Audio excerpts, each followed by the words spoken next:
인생은 전쟁입니다. 얼마 전에 신문 기사에 났던 내용 가운데 5살 어린이도 입시 전쟁을 한다는 얘기를 들었습니다. 유치원 들어가기가 어려웠다는 얘기죠. 그리고 고등학생들이 대학을 들어가는 입시 전쟁, 또 졸업하고 난 다음에는 취업하는 취업 전쟁, 그리고 취업한 다음에는 출근할 때 출근 전쟁, 우리 인생에 끊임없는 전쟁이 다가옵니다. 그런데 여러분이 인생의 전쟁 가운데 승리하는 사람이 되기 위해서 매우 중요한 한 가지가 있다면 그것은 아군과 적군을 구별하는 것입니다. 아군을 적군으로 오인해서 사격을 했을 때 이것은 우리 아군 그리고 나의 생애에도 엄청난 피해를 줄 수가 있는 것이죠. 그래서 오늘 말씀의 제목이 식별이라는 제목입니다.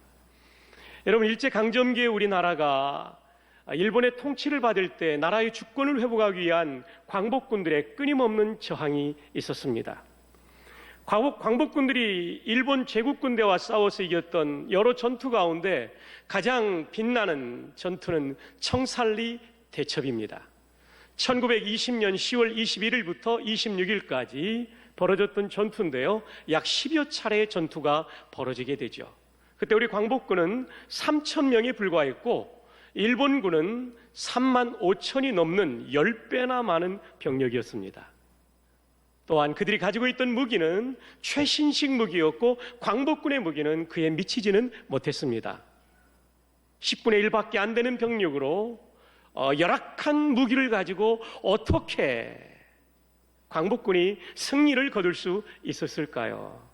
이 시차례 전투 가운데 종종 그런 일이 있었어요.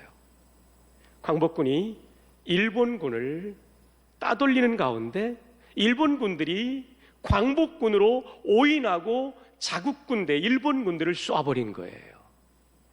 다시 말하면 일본군이 엄청난 병력과 화기들을 가지고 있었음에도 불구하고 아군과 적군을 식별하지 못함으로 말미암아 청살리 전투에서 그들은 패배하고 우리는 이기게 된 것이죠. 그렇습니다. 인생이라는 전쟁터에서 아군과 적군을 제대로 식별하지 못하면 많은 것을 가지고도 패배하는 인생이 될 수 있다는 것을 단적으로 보여주는 사례입니다. 여러분, 성경에도 그런 사례들이 나오지요. 여러분, 기드온이 전쟁에서 승리할 때 몇 명의 용사를 데리고 승리했죠? 300명입니다. 그러면 그들이 맞서 싸웠던 미디안 대군은 몇 명이었죠? 2부에서 많아요 이렇게 말하더라고요. 진짜 많았어요. 13만 5천 명입니다. 세상에 300명이 13만 5천 명, 무려 얼마나 많냐면 450배가 많은 병력과 싸워 이기게 됩니다. 어떻게 이기는지 여러분 아시죠? 그들은 한밤중에 기습 공격을 감행합니다.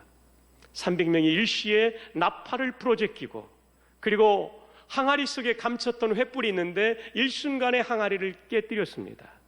이 소리를 듣고 깜짝 놀라서 나와가지고요, 한밤중에 이들은 움직이는 물체는 적군인 줄 알고 다 찌르게 되었어요. 그래서 미디안 군대가 미디안 군대를 죽여가지고 승리하는, 다시 말하면 미디안 군대가 적군과 아군을 식별하지 못함으로 300명을 가지고 이겼던 전투입니다. 여러분 한번 생각해 보세요. 항아리 300개 깨진다고 이렇게 놀랄 일인가? 그러지는 않겠죠. 나팔 300개 불었다고 해서 그렇게 놀랄 일인가? 그 정도는 아닐 거예요. 13만 5천 명이 눕기만 해도 얼마나 많은 면적을 차지하고 있었겠어요. 그러지 않습니까, 여러분? 그럼에도 불구하고 이들이 깜짝 놀라서 적을 오인해가지고 아군을 적으로 생각하고 찔러 죽일 수밖에 없었던 것은 나팔을 불어제낄 때 하나님께서 그냥 소리를 증폭시켰을 거예요. 300명이 아니라 30만 명, 300만 명이 그냥 트럼펫을 항아리가 깨질 때 300개가 아니라요 30만 개, 3천만 개가 깨지는 소리가 나니까요, 이거 엄청난 병력이 몰려왔다고 착각하고 적군이 이 정도로 몰려왔다면 벌써 우리의 진지까지 왔다, 우리의 숙소까지 왔다, 우리의 진영까지 왔다, 우리의 캠프까지 왔다 생각하고 움직이는 물체를 다 찌르다 보니까요 자기들끼리 죽인 거예요. 몇 명 죽인지 압니까? 12만 명. 여러분 진짜 놀라는 게 정상이에요. 청살리 대첩에서 우리 광복군이 죽인 일본군이 1200명밖에 안 돼요. 여기는 12만 명. 15,000명이 도망가게 되는데요. 이 사람들도 추적해가지고요. 그 왕들을 죽이고 나머지는 뿔뿔이 흩어지게 되었어요. 자, 우리 한번 성경을 볼까요? 사사기 7장 22절입니다. 300명이 나팔을 불 때 여호와께서 그 온 진영에서 누구끼리요? 친구끼리, 이 미디안 친구니까 미디안 군끼리 칼로 치게 하심으로 적군이 도망하여, 이 적군할 때 미디안 군이 도망하는 거예요.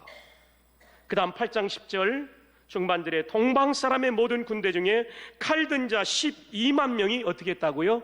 죽었고, 영어로 말할 때는 KIA라고 씁니다. 군사약어로는 killed in action.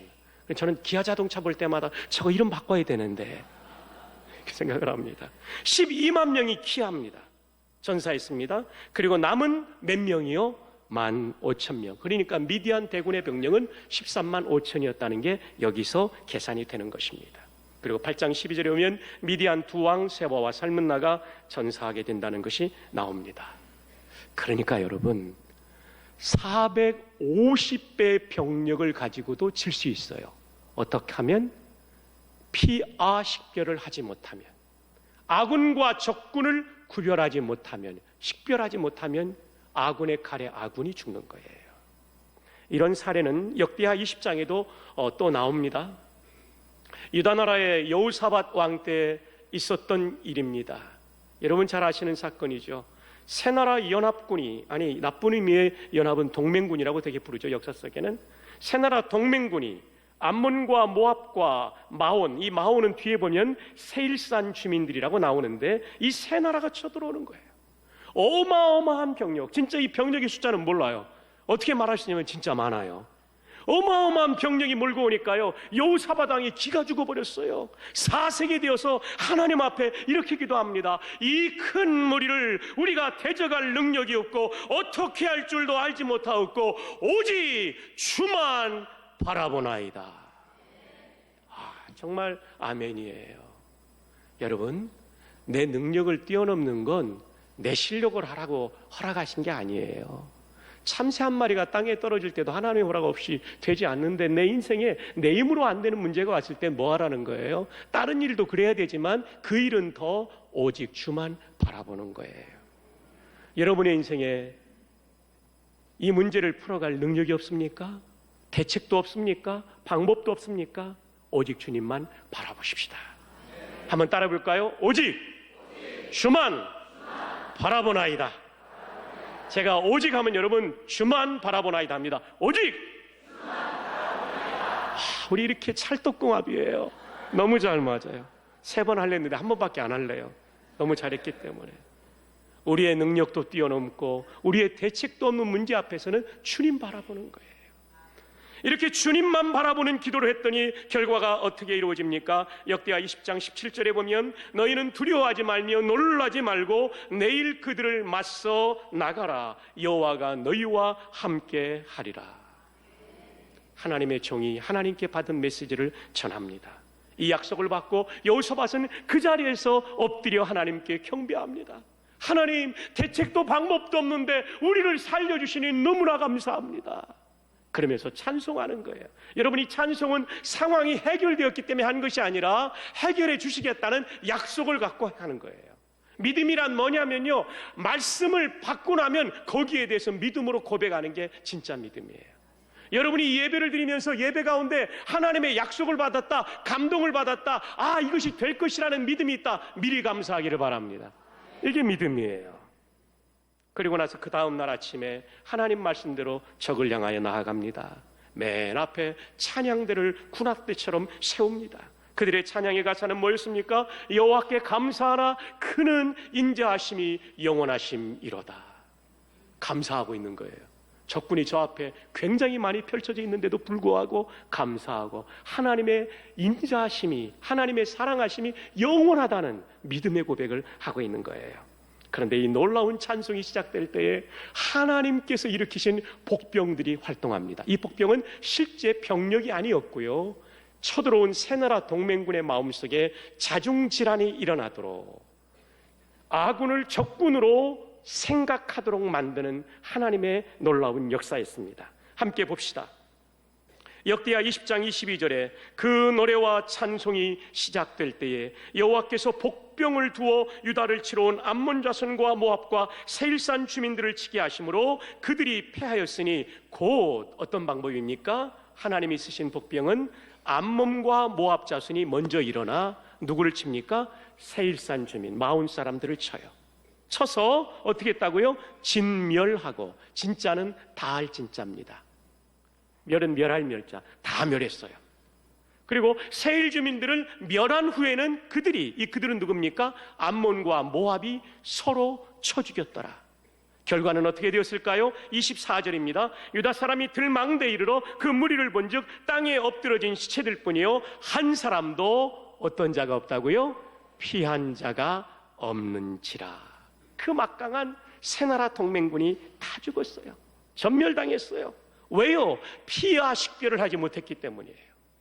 여러분, 식별이 이렇게 중요합니다. 아군과 적군을 구별하지 못하면 이런 엄청난 패배를 당할 수 있다는 교훈을 배우게 됩니다. 반면에 이 본문의 또 한편에 우리에게 주시는 교훈은, 내 인생에 다가오는 적이, 문제가 엄청나게 많다 할지라도 오직 하나님만 의지하면 이기게 될 줄 믿습니다. 자, 그렇다면 이렇게 피와 식별을 잘못해서 패배했던 사람들의 사례를 우리가 살펴보았는데, 그렇다면 우리 신앙생활과 인생에도 피와 식별이 중요한데, 아군과 적군을 구별하는 게 중요한데, 그렇다면 이 시대를 살아가는 성도들에게 적은 누구일까요? 오늘 성경이 말씀해주고 있습니다. 에베소 6장 12절, 우리의 씨름은 누구를 상대하는 것이 아니라고요? 혈과 육은 수고로 인간을 가리키는 헬라 원어입니다. 따라서 우리의 영적 싸움, 신앙생활의 싸움은 인간을 상대하는 게 아니에요. 그럼 누굽니까? 통치자들과 권세들, 이 말은 수고로 천사들이에요. 근데 우리는 선한 천사와 싸우지 않으니까 악한 천사죠. 그래서 바로 이어지는 문맥이, 컨텍스트가 설명합니다. 이 어둠의 세상 주관자들인 천사들과 싸워요.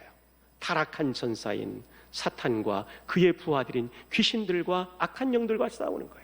근데 이들이 하늘에 있는 악의 영들이라고 말해주고 있습니다. 하늘에 있으면서 우리의 삶에 직접적으로 영향을 미치고 있는 이 악한 영들과 싸우는 것입니다. 한번 따라합시다. 우리의 적은 사람이 아니라 악한 영이다. 근데 여러분, 이 악한 영은요, 눈에 보이지 않아요. 육신의 눈으로 안 보여요. 스텔스 기능이 있어요. 여러분, 전투기 가운데 스텔스 전폭기가 무섭잖아요. 이게 오는지 레이더에 식별이 안 되는 거예요. 이와 마찬가지로 악한 영은 육신의 눈으로는 식별되지 않아요. 스텔스 기능을 파악할 수 있는 영적인 감각이 있어야만 식별이 되는 거예요. 그것을 오늘 알려드리는 것입니다. 악한 영은 눈에 보이지 않는 존재이지만 내 마음속의 역사에서 나를 열등감으로 끌어가고 우울감으로 끌어가고 누군가를 미워하게 만들고 시기 질투하게 만들어요.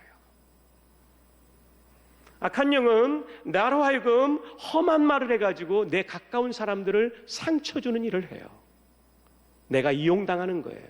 또한 악한 영은 다른 사람을 이용해가지고 나의 마음의 상처를 깊게 안기는 말을 해요. 근데 여러분, 목회자도 성도도 이 악한 영의 공격에 이용당할 수 있다는 것을 알아야 됩니다. 그래서 가정 안에서도 교회 안에서도 이런 상처를 입은 성도들이 많아요.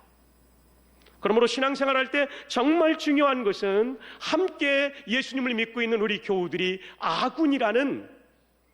나의 아군이라고 하는 성도를 바라볼 때 이런 구별된 눈을 가지는, 이런 식별할 수 있는 눈을 가지는 성도가 되는 것이 중요합니다.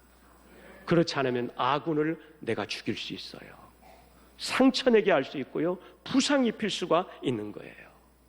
우리 모든 성도는 아군입니다. 그래서 우리는 사랑하고 도와주고 격려하고 그래야 돼요. 왜냐하면 아군이기 때문에 그래요.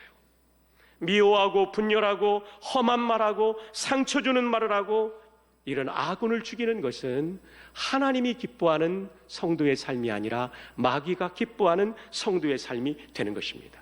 그런 교회는 악한 영이 승리하는 교회가 되는 것입니다.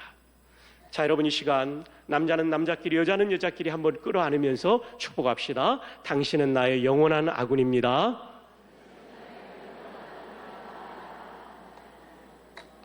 자, 그렇다면 우리가 악한 영과는 어떻게 싸우는가? 이렇게 싸우면 돼요. 악한 영은요, 하나님을 사랑하지 못하게 자꾸 마음을 움직여요. 그때 그냥 적극적으로 하나님을 사랑해 버리는 거예요.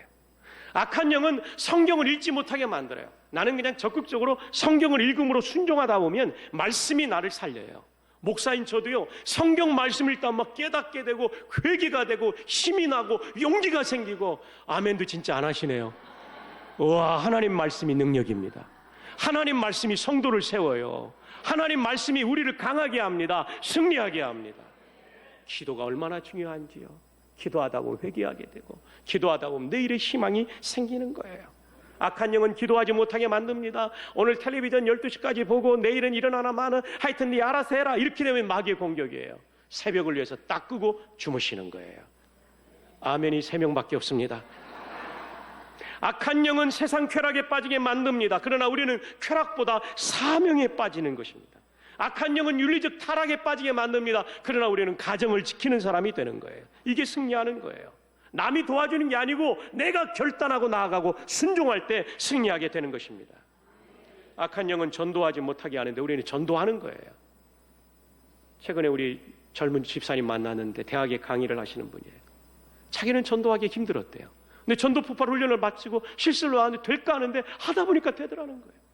이젠 제자들에게, 조교들에게 말씀을 전한다는 거예요. 얼마나 감사한지. 악한 영은 교회 봉사 못하게 하고 세상의 즐거움에 빠져서 하여튼 여행을 많이 다니게 만들죠. 물론 평생에 몇 번 이렇게 또는 1년에 한두 차례 휴가 또는 평생에 모아서 성지순례 가는 건 얼마나 좋아요. 그러나 돈을 모으기만 하면 해외여행을 달려나가는 사람들이 있다면 그 사람의 노후가 영적으로 승리할 수 없는 거예요. 여러분, 주의를 꼭 지키세요. 저는 지미 카터 대통령을 왜 존경합니까? 그분은 그 바쁜 대통령인데도 주일학교 교사를 빠뜨린 적이 없어요. 해외 순방 나갈 때 빼놓고. 은퇴한 이후에도 헤비타트 운동으로, 집 지어주는 운동으로 자리를 비울 때 빼놓고는 가능하면, 아니 그런 일정 가운데도 주일은 본교에 와서, 애틀란타에 있는 본교에 와서 예배드린 거예요. 여러분, 주일은 시간의 지성소입니다. 그리고 맡겨진 사명을 다해야 되는 것입니다. 악한 영은 다른 성도를 미워하게 하니까 그냥 나는 사랑해버리면 이기는 거예요. 아멘? 악한 영은 나보다 잘하는 사람 보면 시기 질투심이 생기는데 시기 질투하지 않고 인정하고 칭찬하면 돼요. 오, 잘한다, 잘했어, 이러면요 이기게 되는 거예요. 근데 눈을 막 이렇게 뜨고 막 시기 질투하면 지는 거예요. 악한 영은 교만하게 하니까 아무리 잘났어도 한 번 더 인사하고, 아이 제가 뭐 별거 있습니까? 하나님 은혜로, 이 고백하는 마음으로 사람들과 관계를 하면 그게 이기는 거예요. 근데 조금 잘난 거 가지고 뭐 100층, 200층 높이 정도로 교만해지면 그 사람 한 방에 날아가는 거예요. 여러분, 사람 한 방에 날아가는 거 일순간에 날아갑니다. 예, 정말 겸손해야 돼요. 악한 영은 교만하게 만들어요. 여러분, 그게 악한 영의 공격이에요. 하나님이 설계하신 가정은 부부가 행복해지기를 바라고 그 힘 가지고 지역사회 살리고 그리고 교회도 살리고 대한민국 살리고 더 큰 영향력이 있다면 세계도 살리는 거 아니겠습니까? 오늘 꼭 여러분 마음 고쳐 먹으세요. 여러분 아내를 적으로 대했다면 아군으로 대하세요. 그리고 여러분 남편을 적으로 대했다면 적과의 동침 이렇게 생각하지 마시고 아군으로 대하세요. 여러분의 부모님과 자녀 사이가 적처럼 돼 있는 분들이 있어요.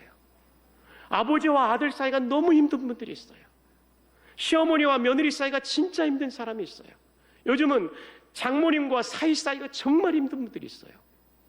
적이 돼버린 분들이 있어요. 그거는 악한 영의 공격에 피하 식별을 못한 거예요. 아까 말씀드렸죠? 450배의 병력을 가지고도 450배의 병력을 가지고도 미디안은 300명 기도원 군대 칩니다. 왜요? 피하 식별을 못하니까. 여러분 집안이 부자일 수 있어요. 여러분이 박사학위를 한두 개 가진 사람일 수도 있어요. 여러분이 잘 나가는 공무원일 수도 있어요. 여러분이 뛰어난 사업가일 수도 있어요. 승진한 어떤 직장인일 수도 있어요. 그런데 가족을 적으로 돌리면 그 사람 인생 패배한 인생 되는 거예요. 왜 아멘 안 합니까? 네. 자, 우리 옆에 있는 분에게 가족을 아군으로 선대합시다. 시작. 네. 여러분, 이것을 우리는 직장 생활에도 접목해야 돼요. 직장 생활에서 우리를 까다롭게 하는 상사 있잖아요. 저도 그런 분을 군에 있을 때 모셔봤어요. 제가 한번 말씀드렸죠. 14년 동안 믿는 지휘관 2분이었고요. 2분 중에 한 분은 저를 술 먹이려는 분이었어요. 와, 진짜 미치고 환장하는 줄 알았어요. 끝까지 거부했죠. 신앙이 없는 연대장이니까. 예. 그리고 어려울 때는 또 저한테 와서 기도해달라고 하는 분이셨어요. 성찬식 때 제가 주는 떡을 받은 분이. 힘들었어요. 지금은 변화되셨겠죠. 그 까다로운 지휘관들, 그분을 잘 대하니까요, 그분들이 복음의 길을 열어주더라고요. 안 믿는 분도. 여러분의 직장 생활에서 까다로운 상사 적으로 대하지 마십시오. 그분이 잘 되고 여러분이 함께 잘 되는 길을 선택하는 게 예수 믿는 사람이에요. 여러분의 아랫사람 가운데 골치 아픈 사람 적으로 대하지 마시고 아군으로 대하십시오. 그러면요, 함께 사는 거예요. 함께 사는 거. 우리 예수 믿는 사람들이 교회와 가정 여기만 머물면 안 됩니다. 세상 속에서 예수 믿는 우리 때문에 거기가 천국이 실현돼야 돼요. 의와 평화와 기쁨이 넘치는 곳이 돼야 돼요. 아멘입니까? 그래서 오늘 마음을 바꿔 먹으세요. 예배 시간은 뭐 하는 시간이냐면 마음 바꿔 먹는 시간이에요. 내가 지난주에 진짜 기분 나빴는데 오늘 내일부터 내일 가면 안 됩니다. 내일은 현충일 쉬는 날입니다. 화요일부터 출근해서 여러분 때문에 그 현장이 달라질 수 있도록 기쁨과 평화가 있도록 또 정의로움이 있도록 해주시기 바랍니다. 여러분, 동성애자는 아군입니까? 적군입니까? 그도 아군입니다. 적군한테 속은 아군입니다. 이호나 목사님도 40년 동성애 하다가 그분이 변화받고 지금 얼마나 많은 사람을 돕는지 몰라요. 그러나 동성애는 잘못된 거고 동성애 합법화도 잘못된 거고 퀴어 축제도 잘못된 거예요. 우리가 식별할 거, 하나님을 멀어지게 하는 거, 이거 식별해야 되고 사람을 미워하게 만드는 거 식별해야 됩니다. 또 하나는 나를 파괴시키는 대아 관계의 마귀의 공격이 있어요. 열등감입니다. 사람이 열등감이 하나님 은혜로 치료되지 않으면요, 항상 이렇게 굽어 있어요. 우울감입니다. 나를 파괴합니다. 자살 충동입니다. 이거 하나님의 은혜로 이기게 됩니다. 죽으라고 하는 얘기는 다 마귀 말이에요. 절대로 듣지 마십시오. 이번에는 청년 한 명이 공무원 시험 준비하던 사람이 20층인가 아파트에 떨어졌는데 자기만 죽은 게 아니에요. 야근하고 퇴근한가 하여튼 그 남편, 아들과 부인, 만삭이 된 부인이 보는 앞에서 위에서 떨어진 청년 때문에 멀쩡한 공무원이 숨져버렸어요. 자살 충동은 악한 영의 공격이에요. 욥은요, 자살하고도 12번 더 자살하고도 남아야 될 충격이 있었어요. 버티는 게 신앙이에요. 버티는 게 신앙이에요. 이단에 빠지는 것, 이거 마귀의 공격입니다. 이단은 사탄의 앞잡이입니다. 요한이서 1장 10절 함께 읽어요. 시작. 누구든지 이 교훈을 가지지 않고 너에게 나아가거든 그를 집에 들이지도 말고 인사도 하지 말라. 접촉하지 말라는 거예요. 왜요? 이 이단들은요, 신천지 안상홍 하나님의 증인의 구원파, 하여튼 이 이단들은요, 지카 바이러스예요. 메르스예요. 에볼라 바이러스예요. 격리해야 되는 거예요. 격리해야 되는 거예요. 그리고 이단들은 간첩이에요. 간첩. 마귀 간첩이에요. 마귀 신복이에요. 그래서 여기 이단 있으면 한번 손 들어주시기를 바랍니다. 빨리 귀순하시기를 바랍니다. 북한 그 종업원들이 귀순하듯이 빨리 귀순하시기를 바랍니다. 그리고 여러분 숨겨두면 안 돼요. 여러분 알고 있는 이단이 있으면 저희 교육자들한테 은밀하게 알려주시면 잘 설득해서 잘 저희들이 인도할게요. 여러분, 신약 성경에 가장 뼈아픈 이 분열의 아픔을 경험한 교회는 고린도 교회예요. 여러분 아시죠? 고린도가 얼마나 대단한 도시였는지. 고대 그리스는요, 세계 3대 도시국가가 있었어요. 아테네, 그 다음 또 뭐죠? 스파르타, 그 다음에 고린도였대요. 저도 요번에 알게 됐어요. 와. 그리고 이 성경이 쓰여지던 로마 시대에는 지중해권에 4대 도시가 있었어요. 로마, 알렉산드리아, 안디옥, 그리고 고린도래요. 굉장히 부강한 도시였어요. 근데 쪼가리 났어요, 교회가. 왜요? 아군을 적군으로 오인했기 때문에, 식별을 잘못해서 4분 오열되었기 때문입니다. 그래서 오래 참고 견디라는 고린도전서 13장의 말씀을 주신 거예요. 교회는 주님 오시는 그날까지 하나 되기를 바랍니다. 아니, 하나됨을 힘써 지키기를 바랍니다. 말씀을 맺습니다. 우리 삶에 적이 누구인지를 식별하십시오. 사람이 아니라 악한 영입니다. 여러분의 가족이 아니라 악한 영입니다. 우리 교우가 아니라 악한 영입니다. 직장의 직원들이 아니라 악한 영입니다.